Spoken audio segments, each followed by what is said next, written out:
다음 세대의 부흥을 위해서 3만 시간 기도 운동을 벌이고 있는데요. 그 기도 내용 가운데 우리가 예배자를 위해서 기도하는 항목이 있습니다. 주일 1, 2, 3부 예배 때 몇 명의 예배자를 우리가 기도하고 있습니까? 450명의 예배자. 450명이 모여서 이 자리를 가득 채웠을 때 그 많은 수가 그 자리를 채운다면은 예배 드릴 때 우리 마음 가운데 기쁨이 있을 것이고 힘도 날 것이고 그 예배가 보다 풍성한 느낌이 들 것입니다. 우리 그런 예배 다 기도하지 않습니까? 요한계시록 7장을 보면은 아무도 등이 셀 수 없는 허다한 무리가 하나님을 예배하는 천상 예배를 보여주고 있는데요. 우리가 그 목표를 향해서 마음의 소원을 두고 기도하는 거죠. 정말 전 세계 곳곳에서 아무도 등이 셀 수 없는 허다한 무리, 그 무리가 예배하는 그러한 모습, 우리 부천평안교회에서도 가능하리라 우리는 기대하고 기도하는 것이죠.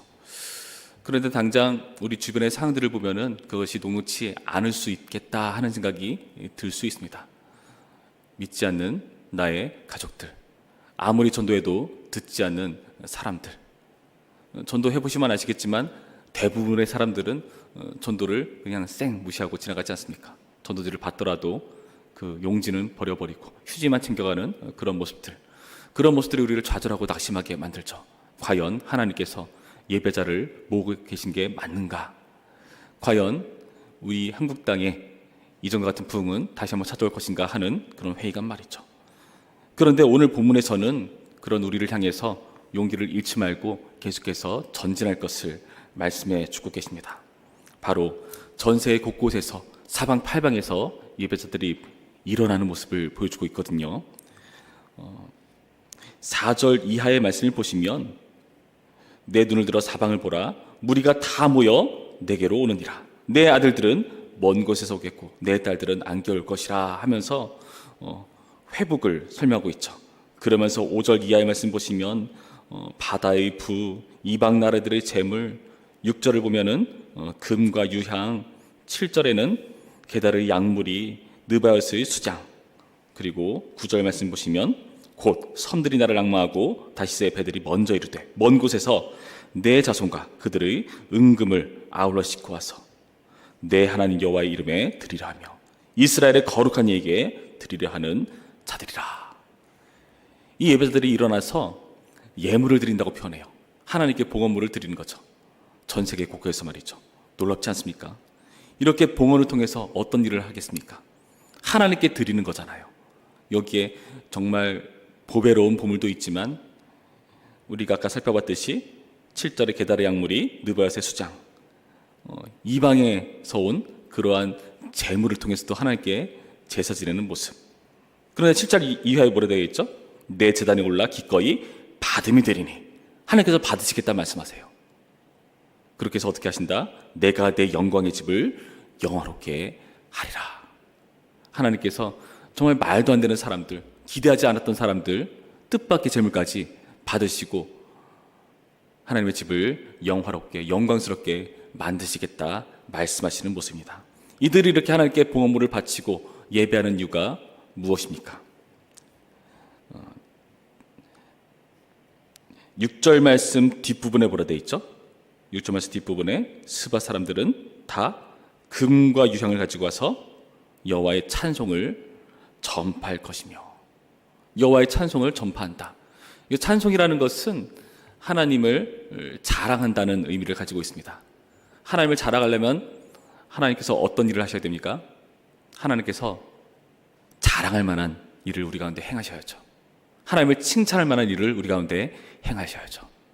그래서 우리의 입술에는 그 하나님께 대한 자랑과 칭찬이 넘쳐나는 겁니다.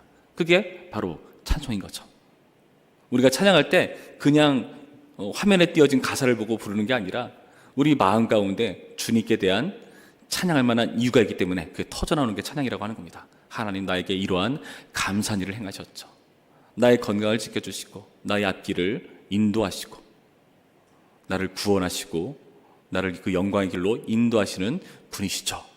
그 하나님께 대한 마땅한 감사와 찬양의 이유가 있기 때문에 그런 선포가 나오는 것이죠. 이것이 누구에게요? 뜻밖의 사람들, 우리가 기대하지 않았던 사람들, 전 세계 곳곳에서 이러한 사람들이 몰려든다 말씀하시는 겁니다. 어떻게 해서 이런 일이 가능할 수 있을까요? 어떻게 해서 이들이 하나님을 찬양하고 하나님께 봉헌하는 그런 일이 가능할 수가 있겠습니까? 이들이 무언가를 보고 몰려들고 있다는 사실을 여러분 주목하시기 바랍니다. 3절 말씀 보실까요? 우리 3절 말씀 한 목소리로 읽겠습니다. 3절 시작. 나라들은 내 빛으로, 왕들은 비치는 내 광명으로 나오리라. 빛을 보고 나온다고 표현하고 있어요. 누구의 빛을요? 내 빛, 내 광명. 세상이 우리를 통해서 빛을 보는 겁니다. 우리가 빛을 발하면서 그 빛을 보고 사람들이 모여든다.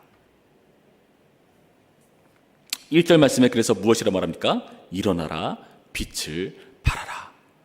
우리의 역할은 빛으로서의 역할인 것입니다. 우리가 빛을 발할 때에 사람들이 보고 모여들어요. 왜 빛을 보면 모여들까요? 2절 말씀 보면 뭐라 되어 있죠? 보라, 어둠이 땅을 덮을 것이며 캄캄함이 만민을 가리려니와. 여러분, 어둡다면은 당연히 빛을 찾을 수밖에 없습니다. 우리가 음산한 곳에서 빛을 잃고 헤매일 때 빛을 발견하면은 그 빛을 향해 나아가듯이 그 깜깜한 어둠 속에서 빛의 역할은 너무나 중요하다고 할 수 있습니다. 우리가 그 빛의 역할을 감당하는 것이라고 말씀하고 있는 것이죠. 그렇다면은 어떻게 하는 게 빛을 발하는 것일까요? 우리가 빛을 낸다는 게 너무나 막연하고 추상적이잖아요. 빛을 발한다는 게 어떤 의미가 있겠습니까? 빛을 발한다는 것은 구체적으로 하나님을 보여준다는 뜻이 있습니다. 하나님을 보여주는 것이 바로 빛을 발하는 것입니다. 오늘 말씀 자세히 보시면 1절 뒷부분을 볼까요? 일어나라, 빛을 발하라. 이는 내 빛이 이르렀고 여호와의 영광이 내 위에 임하였음이니라. 여호와의 영광이 임하기 때문에 가능한 빛.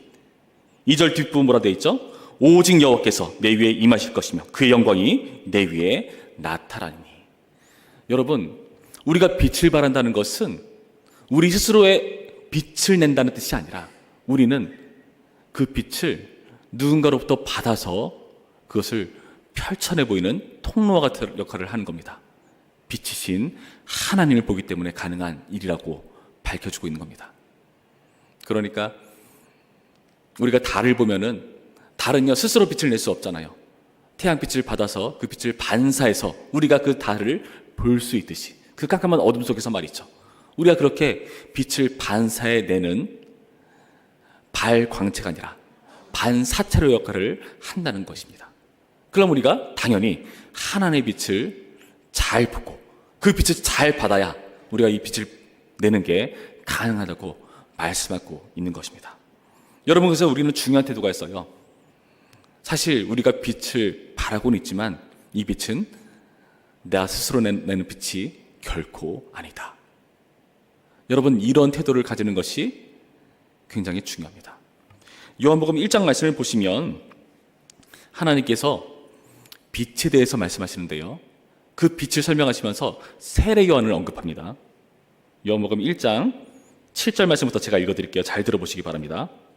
6절부터 읽어드립니다. 하나님께로부터 보내심을 받은 사람이 있으니 그의 이름은 요한이라. 그가 증언하러 왔으니 곧 빛에 대하여 증언하고 모든 사람이 자기로 말미암아 믿게 하려 함이라.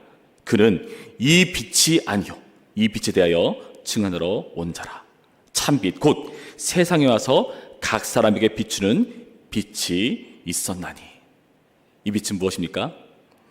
나중에 14절 말씀 보시면 말씀이 육신이 되어 우리 가운데 거하심에 우리가 그의 영광을 보니 아버지의 독생자의 영광이요 은혜와 진리가 충만하더라. 사람들은 요한을 보고 빛이라고 오해했었던 것 같습니다. 그래서 그는 이 빛이 아니다 라고 분명히 밝혀줬죠. 그는 빛을 전하는 사람이었습니다. 어떤 빛이요? 참빛. 예수 그리스도라는 참빛. 아버지의 독생자 영광을 찬란하게 비춰주는 그 예수 그리스도를 증언하는 역할. 그리고 이 빛은요 막연하지 않습니다. 추상적이지가 않아요. 하나님께서 우리를 사랑하신다는 것이 굉장히 막연한 말이 아니라 실제적인 말이었습니다. 육신이 되었다. 우리 가운데 거셨다. 여러분, 이게 실제죠. 하나님이 우리 가운데 거셨다. 우리가 눈으로 봤을 때 육신을 가지고 계세요. 말씀이 육신이 되었다. 여러분, 우리의 역할이 있습니다. 이 실제를 보여주는 겁니다. 말씀이 육신이 된 것을 세상 가운데 보여주는 것입니다. 우리가 그 하나님을 예수 그리스도라는 실제를 통해서 확인했듯이 우리도 그 빛을 전하는 역할, 우리도 이 말씀이 실제로서의 역할을 하는 것, 사람들은 그것을 빛으로 받아들이고 그 빛으로 보여드는 것입니다. 그것이 바로 교회의 역할이고 우리의 역할인 것이죠. 그래서 우리를 빛과 소금이라고 말씀하시는 것이지 않겠습니까? 여러분, 오늘의 말씀을 통해서 우리는 주의해야 됩니다.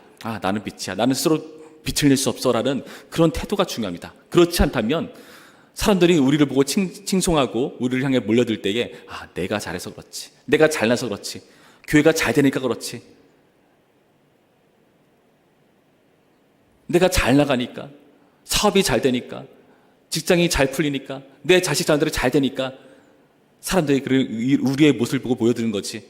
여러분, 이것은 오해이죠. 그런 모습 때문이 아니라 우리가 예수 그리스도의 실제를 보여주는 역할, 우리가 그 예수 그리스도의 삶을 살아가는 역할을 통해서 사람들은 이 빛을 보는 겁니다. 예수님을 보여주는 역할을 통해서 말이죠. 여러분, 이 자리에 모인 우리 모두가 이 역할, 이 빛 역할을 감당하는 모습이길 바랍니다. 우리의 모습을 통해서 가능합니다. 450명의 예배자, 아니 그보다 더 많은, 아무도 능히 셀 수 없는 허다한 무리가 하나님을 칭송하고 예배하는 그런 놀라운 모습들이 우리 부천평안교회, 그리고 주님께서 이 땅 가운데 두신 모든 교회를 통해서 이루어질 것이고, 하나님께서 그 일을 위해서 쉬지 않으시고 계속해서 우리 가운데 감동을 주시고 변화시키시고 예수님을 떠오르게 하시고 성령께서 보혜사서 역사하시는 그 일들을 멈추지 않으실 것입니다. 그러니까 우리도 멈추지 말아야겠습니다. 이 말씀 우리 가운데 새기시면서 이 빛의 역할을 감당하는 우리 모두가 되기를 주님의 이름으로 축원합니다. 기도하겠습니다. 좋으신 하나님, 감사드립니다. 오늘의 말씀을 통해서 우리가 스스로 빛을 내는 존재가 아니라 여호와의 영광, 예수 그리스도라는 그 빛의 실제를 통해서 우리가 그 말씀을 실제로 드러내는 빛 역할이 무엇인가를 확인해 보았습니다. 주님, 이제 우리가 일어나 빛을 발할 수 있도록 도와주셔서 우리 부천평안교회 450명의 예배자가 채워질 수 있도록 인도하여 주시옵시고, 이 세상에 주님께서 세우신 교회를 통해서 이 세상 가운데 허다한 무리가, 셀 수 없는 무리가 하나님을 예배하는 그날이 속히 올 수 있도록 도와주시옵소서. 오늘 하루도 우리가 삶을 살아갈 때에 이 빛과 소금의 역할을 감당할 수 있도록 인도하여 주시옵시고, 성령께서 우리와 동행하시어서 능히 감당할 수 있도록 이끌어 주시옵소서. 예수님의 이름으로 기도했습니다. 아멘. 우리 다 함께